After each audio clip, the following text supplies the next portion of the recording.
Welcome, Tocqueville members. I'm Linda Robinson-Retz. I'm chairing Tocqueville this year, have been a longtime volunteer with United Way.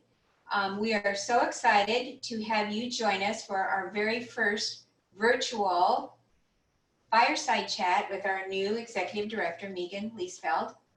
Now, just so you know, we don't have masks on, but I just want you to know that I've measured and we are 6 feet apart. So, I can't tell you how excited we have been able to have Megan join our organization. Before I introduce Megan to you, though, I want to personally thank each of you for your incredible support for United Way and for joining the Tocqueville Society. We have 97 Tocqueville members.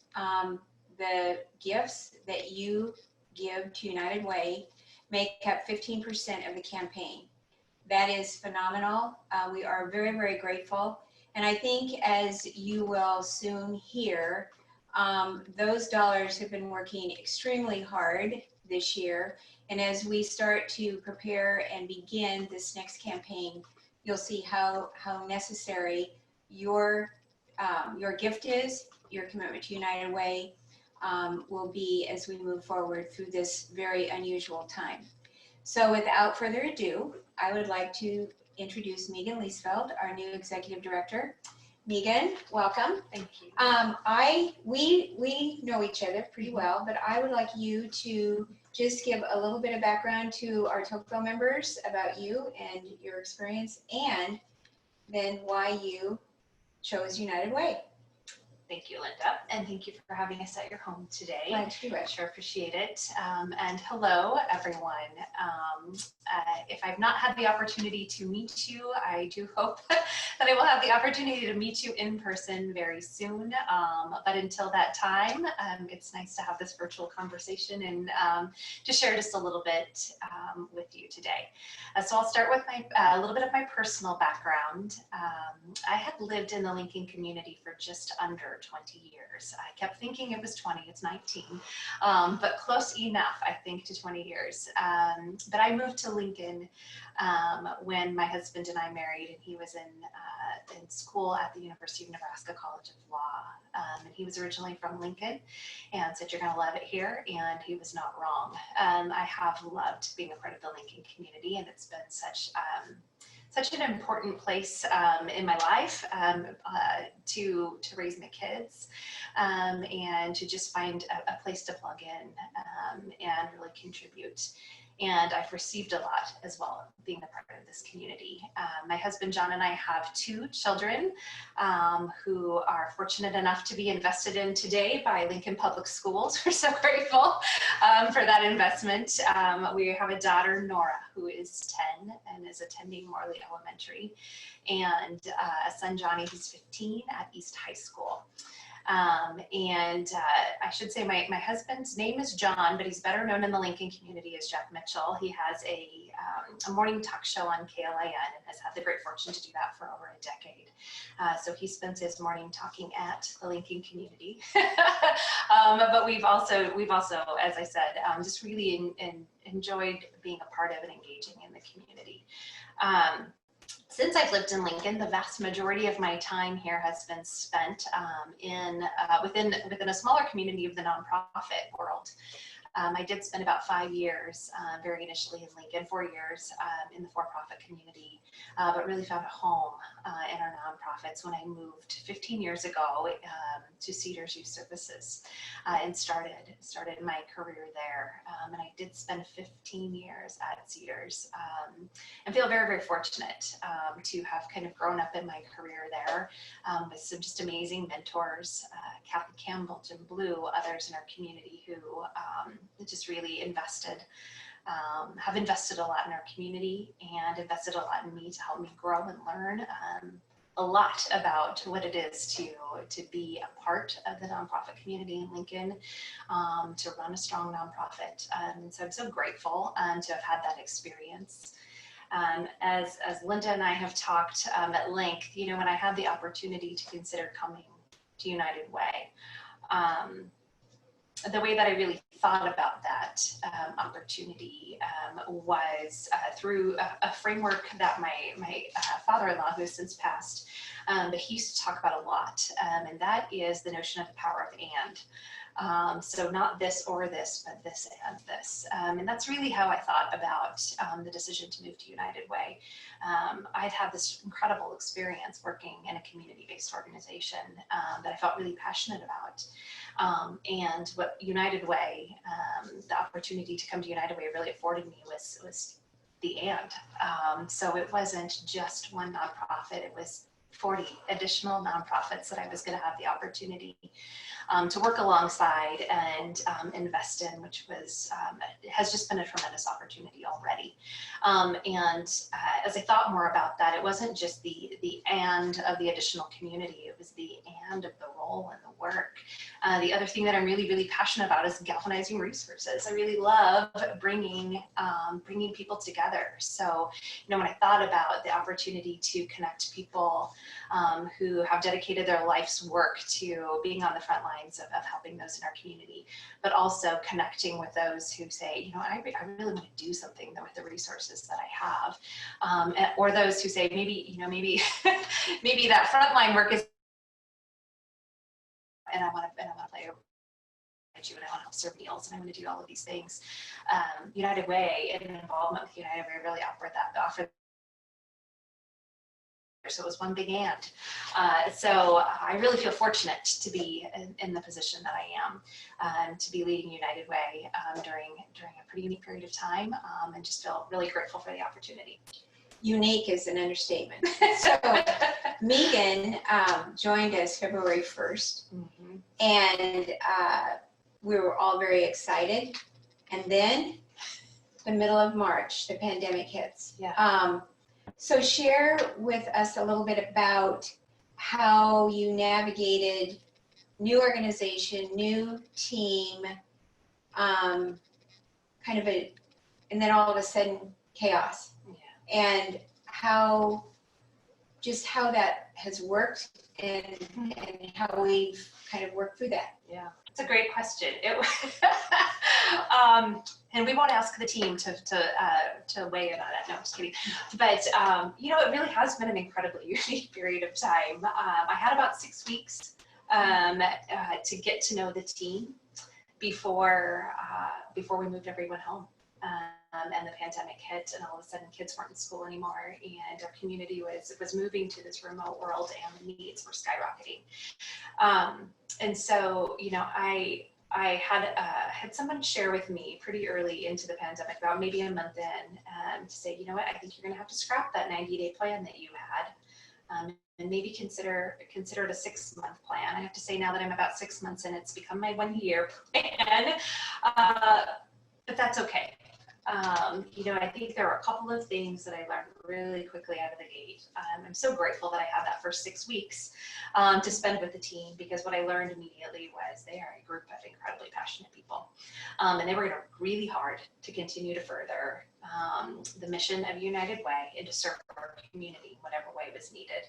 And so I was able to move into what United Way needed to do in response to the pandemic with a lot of confidence about what was going to be motivating our team and why they were going to be saying yes every day to coming and figuring out new solutions to how we can be of service to our community. I also had imagined that I'd spend a lot of time having some lovely coffees and asking a lot of questions about how those in our community view United Way. Where do they see our value and our role? I didn't have those coffees, but I have those answers, because those are the things that people came knocking on my door for.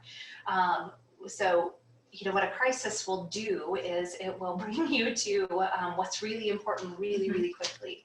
And so I learned. I didn't learn in the ways that I thought I would learn, but I learned really quickly why people value United Way in our community and what they needed for us to do in the role that they need for us to play and the role they expected us to play. So when we just needed dollars, and I got a phone call to help establish the COVID-19 response fund in collaboration with others in our community. Absolutely, we wanted to do that. We wanted to be a part of helping raise resources that would immediately allow our nonprofits to say yes to the very next person who walked in the door or walked through a food line. We immediately saw this just tremendous volume increase in our 211 response calls, and just have this wealth of information, and calls into even just our local office. To help people get connected, and our staff were answering phone calls. Our staff were taking all of the information that our nonprofits were trying to get out into the community as best they could, to say, these are our new hours, these are our new ways of serving, and we were able to up-level that and share that information, and on their behalf, update others. This is how you can connect, and just really be a conduit. And those were things that our community needed, and that told me a whole lot about what United Way's role is in our community and what our value is in our community. So, so it was, I really feel very fortunate to have. It was hard. Right. It was hard to do all of those things and to figure all that out right away. But it was very valuable to see United Way in action right out of the gate. Well, it kind of, that old saying about out of every challenge comes an opportunity, and it turned out to be helpful. Yeah. I have just been so, I guess, amazed at how quickly our community, our partner agencies, different leaders in the community just rose to the occasion and figured things out, because it was not business as usual anymore. One, in all the areas that we work in, education, health, income, one of the statistics that just really hit me was the increase in food insecurity with the pandemic. 46% of our students are eligible, receive free or reduced lunches. And when you look at the estimate that we could see that increase as much as 20%, and then you think about how we navigate that, how do we tool up for that, just that one area.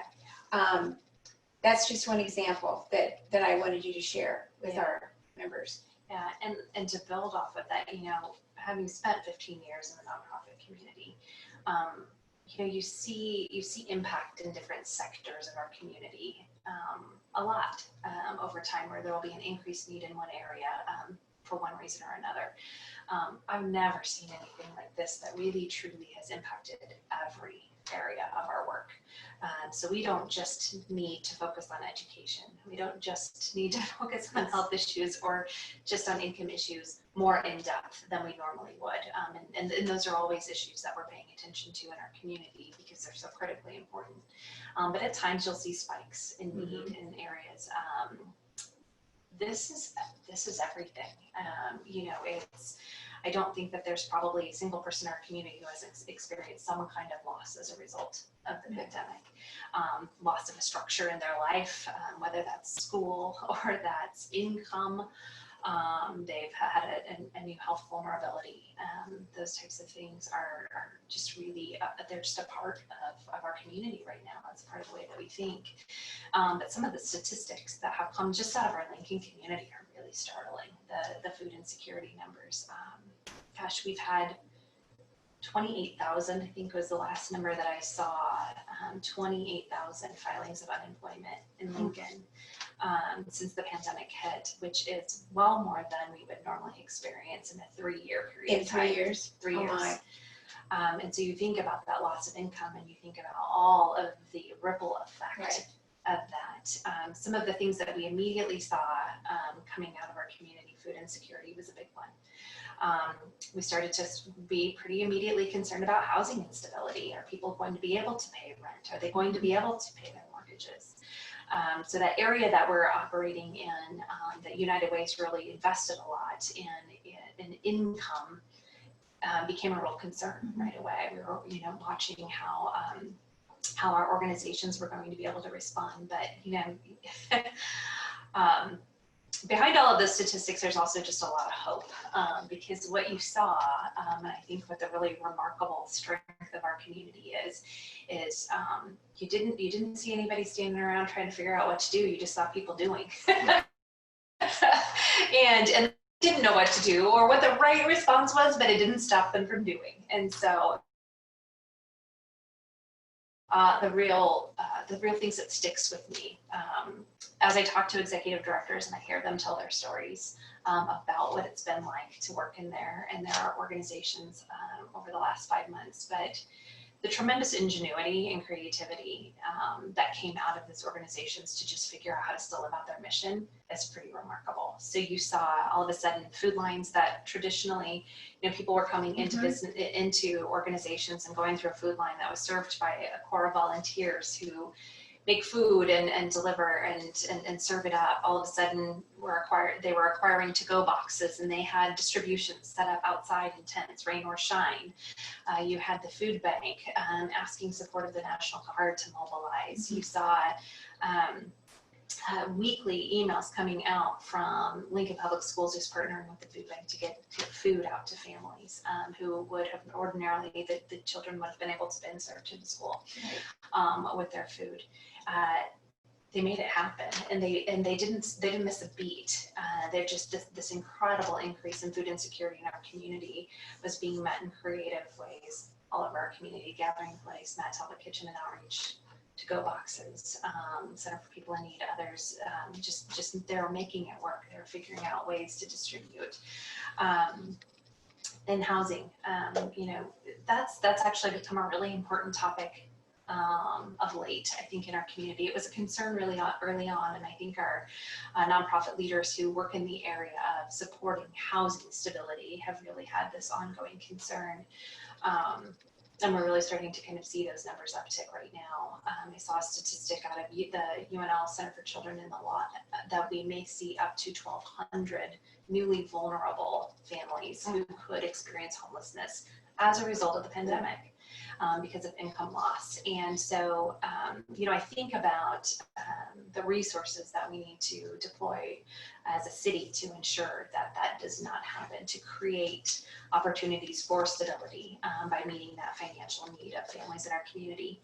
But those organizations that work in this area and provide support in this area, when we had an eviction moratorium for a period of time in our community, they said, gosh, people may not be coming and asking yet, but they still have the need, and we need to start educating. And they were sending out flyers, and they were communicating in every way possible to let people know about the support that they had, so that they could prevent some of that depth of payment, accumulation that debt accumulation that would occur during that moratorium period of time. And and I think they've just worked so diligently because they're passionate about it. They want to support people and they want to help people, and so they were really proactive about seeking out the need, not just waiting for the need to come, but seeking it out.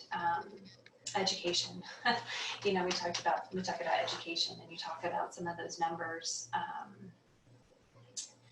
of just young people who have access to free and reduced lunch. But we know the support that United Way provides in the area of education starts at the very earliest years. So when we think about one of the other major kind of crisis points that we started to deal with as a community right out of the gate was childcare. All of a sudden our schools were closed and our childcare numbers were shrinking as a result of the directed health measures. And families were home. And all of a sudden, there was kind of this, what do we do with all of these children in our community to ensure that they still remain engaged, that we still have childcare available for those who are not able to work from home and are still going out into the community. We saw a number of our childcare centers stay open and not miss a beat. They didn't miss a day of providing childcare. They rewrote the script for what that was going to look like in their buildings in order to meet directed health measures, and they kept kids in their classrooms and in their doors. In some cases, they sought licensing to be able to provide school age care when previously they'd only provided early child care. And so I think we really saw that for those organizations who, for one reason or another, didn't have children in the building any longer. What we saw was that the relationship isn't just about education; it's about a relationship where teachers and education directors, they're caring for the whole of the child. That's right. And they're caring for the family. And so they didn't sit and say, I don't have a child in my classroom.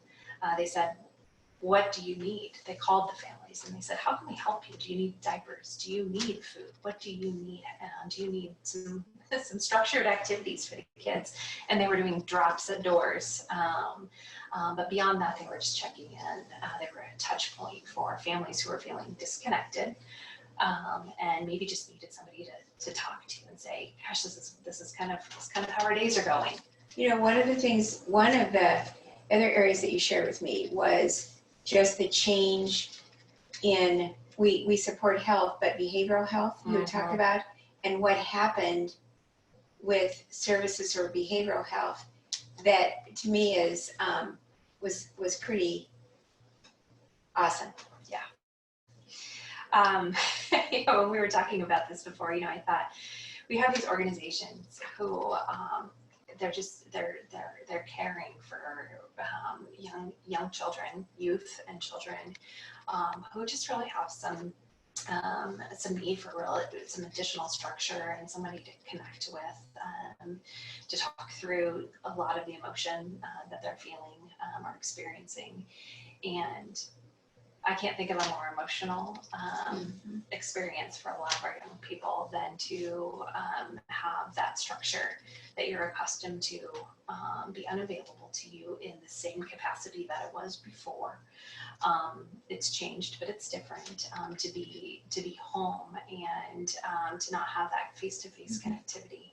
But what I thought was so remarkable to watch was, probably a lot of our organizations that we work with had a dream and desire to eventually offer telehealth services to the young people that they work with and the families that they work with.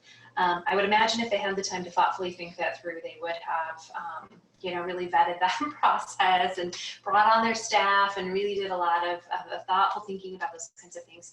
There was no time for that. They had to just do it. They had to just do it. So what would have probably been a 6-month to a 1-year process to really, gently bring in a whole new service delivery line into their organization happened in some cases in a week. They were up and running with telehealth and connecting with young people at a time when connection was so important. And I had the opportunity to hear a story not long ago about a young person who was able to stay connected to their behavioral health therapist, and it not only was just a regular connecting point over the summer, but it also was how those people in her life that provided other services were able to continue to connect and provide other services, and what a benefit and a fortune that was to that family over the summer. And so I'm so grateful when I think about Lincoln, and I think about our United Way agencies, our CHAD agencies, our 21 health agencies working to support people in our community who have other health vulnerabilities.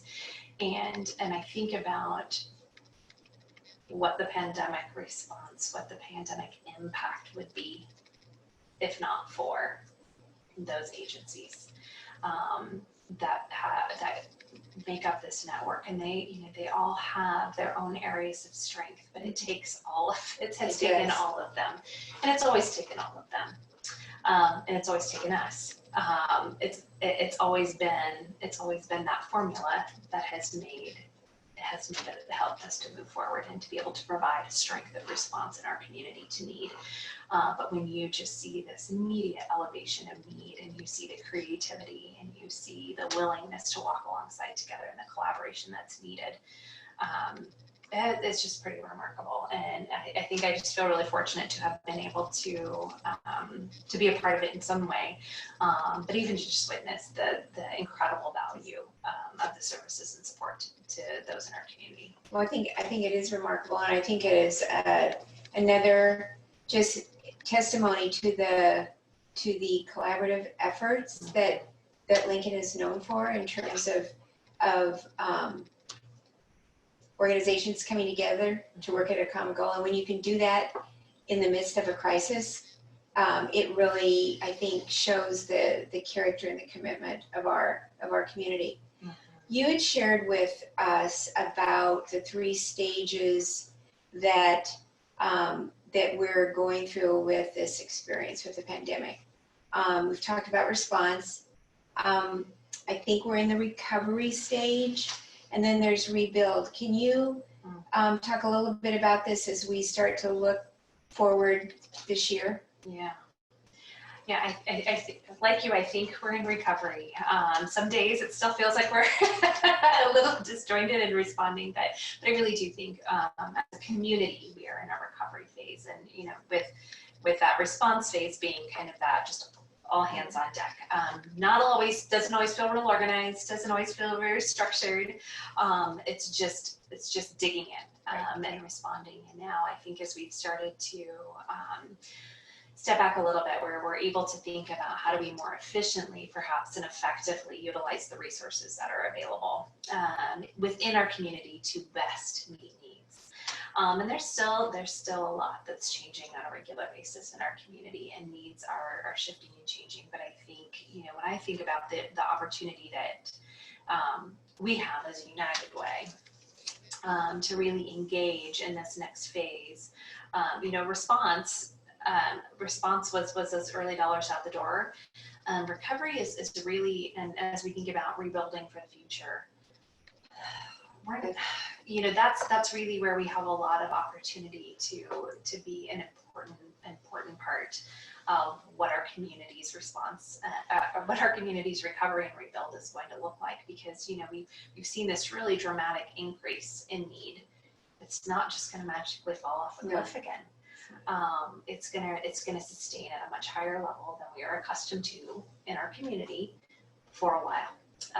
And how long? I've asked a lot of people who I trust and who I think will have the magic answer to how long that's going to be. And everybody says, well, if I had the magic answer, nobody knows how long we're going to continue to see a real increased need in our community, but we know it's going to be a while.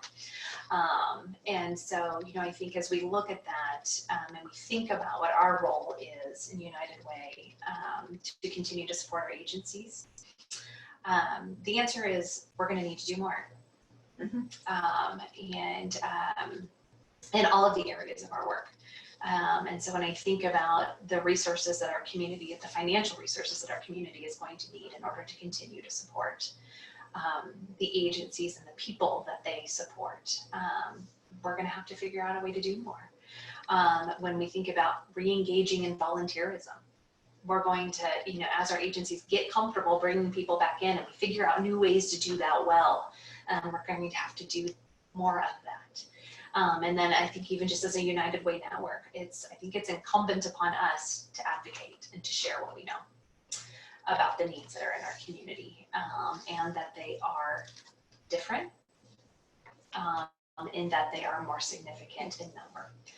So a lot of the needs are different needs than we necessarily experience on a regular basis. The human needs that we have in our community, but the amount of people experiencing need of some kind, any kind, and there's a real variety there. Right. That has increased. As I said earlier, you know, I don't think that there's probably anyone in our community who's not experienced some kind of loss as a result of the pandemic. And so what does that look like for us as a community to engage? And then specifically as United Way, what does that additional investment look like in education and income and health? As we look at rebuilding our community even beyond this next phase, because it's not back to business as usual. No. We have to, or should it be? We've learned a lot. That's right. I think when I think about, you know, there being opportunity in crisis, if that's a thing, you know, to really say, you know, what a crisis does is I think it shines a really bright spotlight on what works well and what doesn't. And we should learn from that. And we should, as we are thinking about our services for the future as a community, as we think about resources that our community can bring to bear around issues in our community, we really have to look at what we've learned. And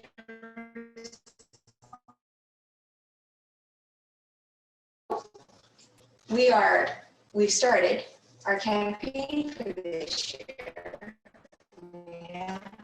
Pacesetter campaign has started for those. We, as the campaign unfolds, I know some areas that I feel that we have great opportunity. This is your first campaign. Mm-hmm. Who would have thought? You have one or two thoughts that you would want to share with Tocqueville as we embark on this year's campaign? Yes, I do. Really early on when we started talking about the campaign, because we started our planning really early, as we should, but we were in the really earliest phases of the pandemic. And I think it was a really natural response to have a little bit of panic, to say, oh my goodness, we're launching a campaign into a world of complete unknown here. We don't know what workplace giving is going to look like. We don't know what personal giving is going to look and feel like in this year. Is this the worst possible time to launch a campaign? And of course you have all of those thoughts. But the more we talked about it and the more I really spent time thinking about that, I thought, oh, but it's the best time to start. It really truly is the best time to start a campaign, because it's something that we can, it's not just something that we can do to be a part of the solution. It's a really important something that we can do to be a part of the solution in our community. We know what the needs are, and we don't have to go very far to find those needs. And what we have the great fortune to do, I think, at United Way, is to do what we do best, which is share the message of what the need is, and then help bring resources to our community. And to me, that feels like an important responsibility that we have, and a tremendous opportunity and an honor. It is, frankly, to be able to step into that and to say, we can be a part of this. And so I feel really fortunate to be, that we're able to kick off the campaign right now, and that we're able to be a part of the solution in the way that we can, in a way that we're uniquely suited to do.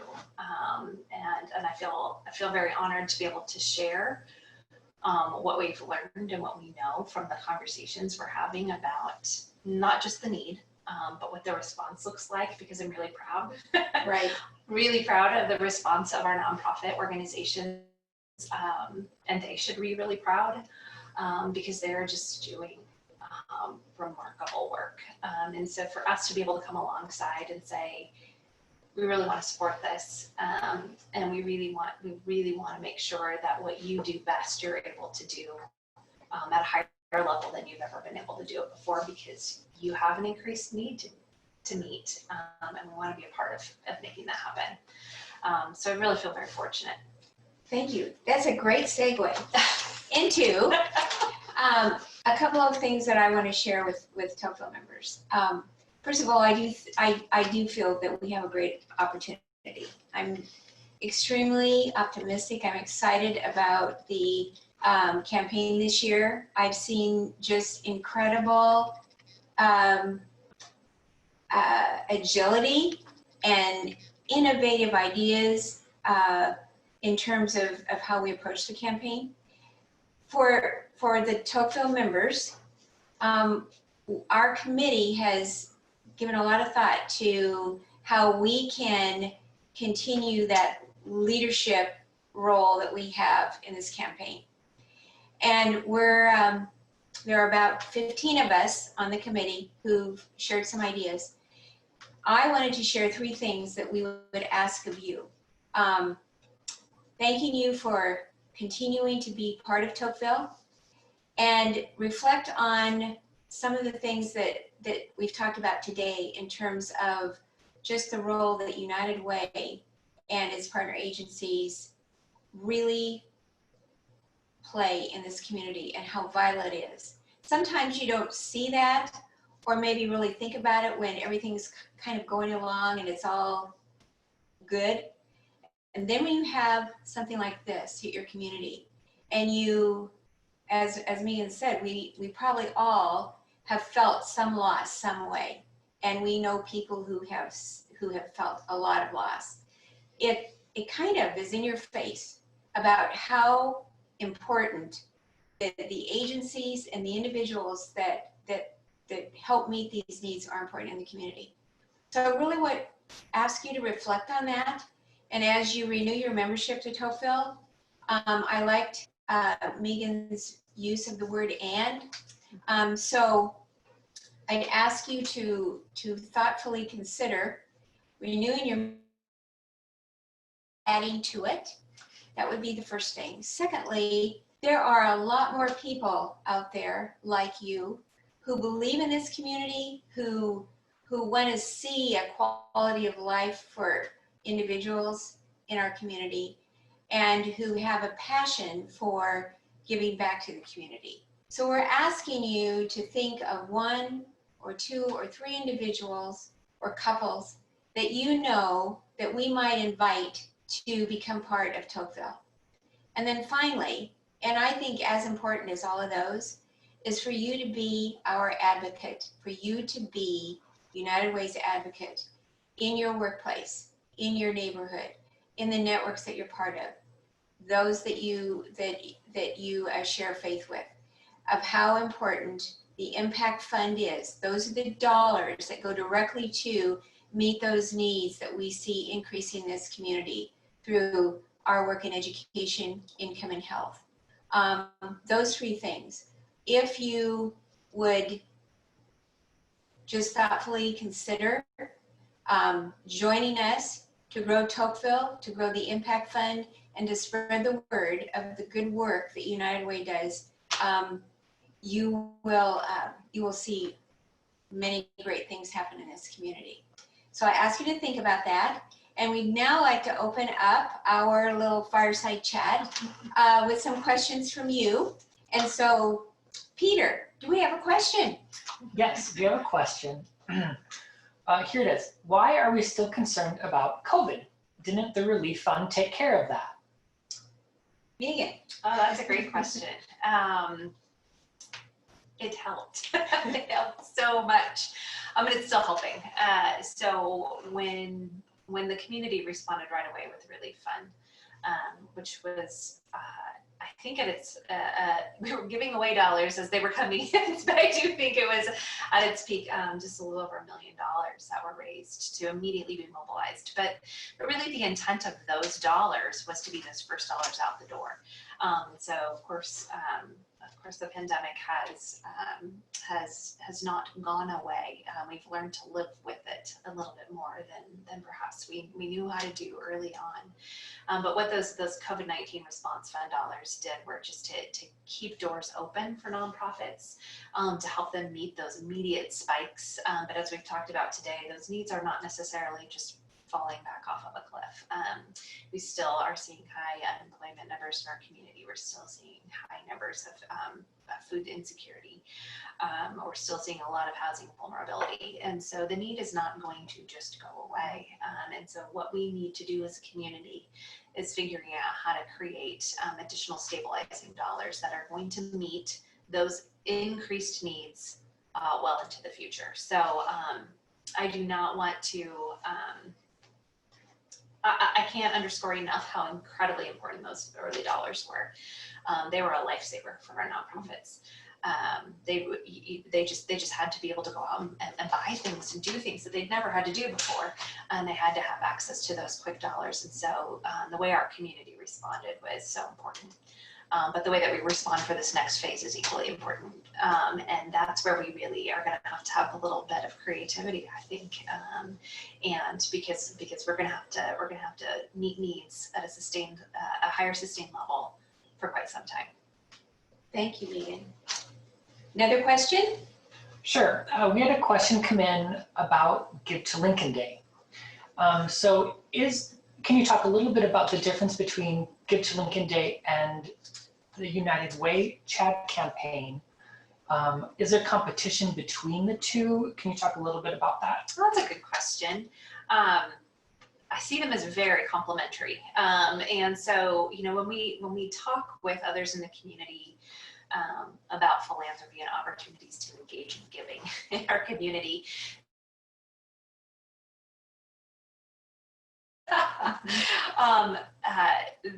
we need all of the dollars that people can give in our community right now. And I was so pleased to see the support that our community provided through Give to Lincoln Day. I think that was so important, and another shot in the arm for our nonprofits. But again, those needs aren't going to go away, and those dollars are being utilized at a pretty quick rate in our community as those dollars come into our nonprofit organizations. They're spending them to meet need, and so the difference is that those are, that's a one-day campaign or a one-month campaign that really kind of gets us through those summer months, and then the United Way comes in the fall, and that's when we get the opportunity to really share what the current needs of our community are, and to galvanize resources that are going to take us into this next year and into this next phase of response and recovery. Thank you. Mm-hmm. We have another question. Yes. What have our partner agencies told us they need most right now? It's yours. Money. Money. Surprise, surprise. We've touched on this. It's much like the nature of the needs in our community haven't changed. They've just increased. So goes the need of our nonprofits. So it's much of the same. They need people to know what it is that they're doing and to support it. And they really need additional financial resources. In some cases, they also need PPE, and they need those types of things. And they're trying to figure out, how to bring volunteers back, because they have a need for more people to be a part of their work. But as we think about meeting the future need of the organizations with which we work, it will always be a need for volunteerism. It will always be a need for financial resources, and that's always going to be the big one. It just is. And so, and then I think, sharing what it is that they're doing, sharing the value of the service that they provide, and helping people in our community who may not otherwise know what those needs in our community, what has been the result of the pandemic on needs in our community, what has been the result of and I say result as though it's ended. It's not. What the community's what the impact looks like today, what it's going to continue to look like, because they're going to continue to need us well into the future. Another question? Good questions. Those are great questions. Thank you for questions. Let's see.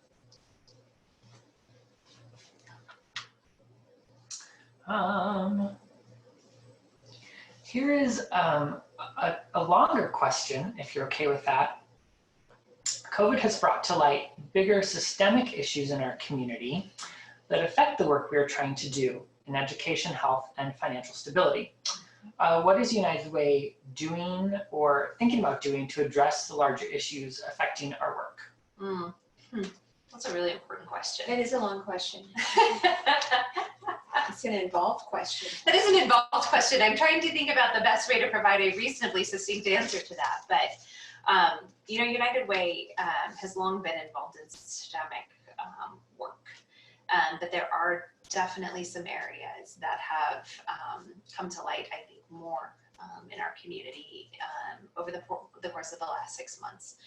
And I think, the way that we need to thoughtfully engage in additional systems work is to ensure that we're understanding, we're engaged in conversation, that we're a part of collective conversation, and so that we're hearing really where the opportunities are, and the way that United Way invests right now is in that network capacity. So it really is intended to have a systems level type of function to our investment, but we also have some specific systems that we're invested in, and I think that there's opportunity for us to spend some time looking at some of the data that's coming out of this and saying, where are some of those areas that perhaps we need to take a different look at. I think housing is one of those.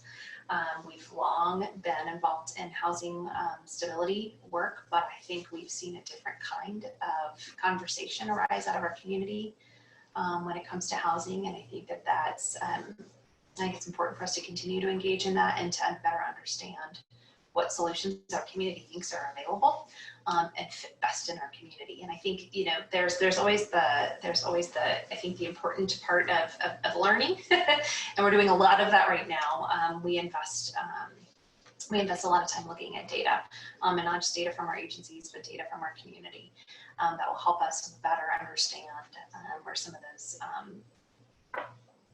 those systemic weaknesses might exist, and how, you know, that may change what we do for the future. But we're pretty early on in those conversations, so I think there will be a lot more conversation to come. Thank you. Do we have any more questions? One more? One more. Okay.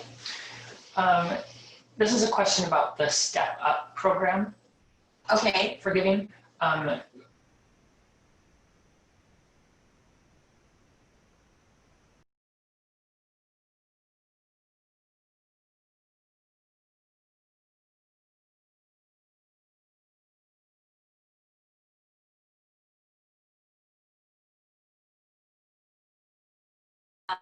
Program for who might not be able to write a $10,000 check right now, but over a period of 3 years, step up so that at the end of that period of time, they would be at the full 10,000, but they would be considered to be a Tocqueville member. And one of the reasons that we felt that was a good strategy to initiate is to begin to engage a younger age group who we'd like to see become part of Tocqueville.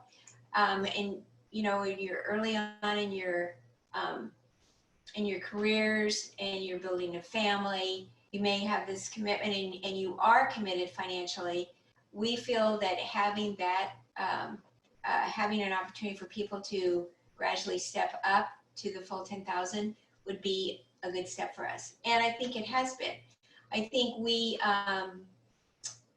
have a good mix. I think one of the things that I'm particularly committed to over the next couple of years is that we like to see the next generation of leaders for Tocqueville to become more visible, because I think that's important.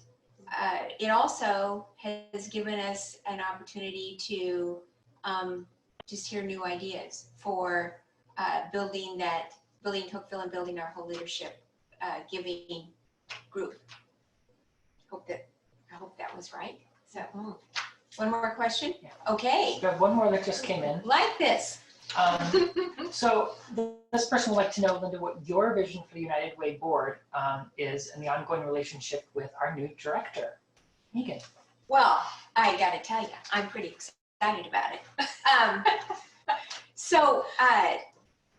I think one of the things that we're very excited about, that I was excited about, and I think that for the most part our board does share this, is being able to have Megan join us with her experience as a partner agency, the leadership skills that she brings, and just bringing a perspective of really looking at systems, looking at collaborative efforts that we have in the community has just been a great step for us to take. I think one of the things that we've been focused on the last couple of years is really looking at board engagement, and that's why as I'm talking with you about the three things we'd like you to think about, that advocacy piece and that engagement piece is so important for our leadership, for our board, because truly, as I've looked at all the years I've been part of United Way, board members are so critical in terms of being our ambassadors into the community and sharing the good work that we do.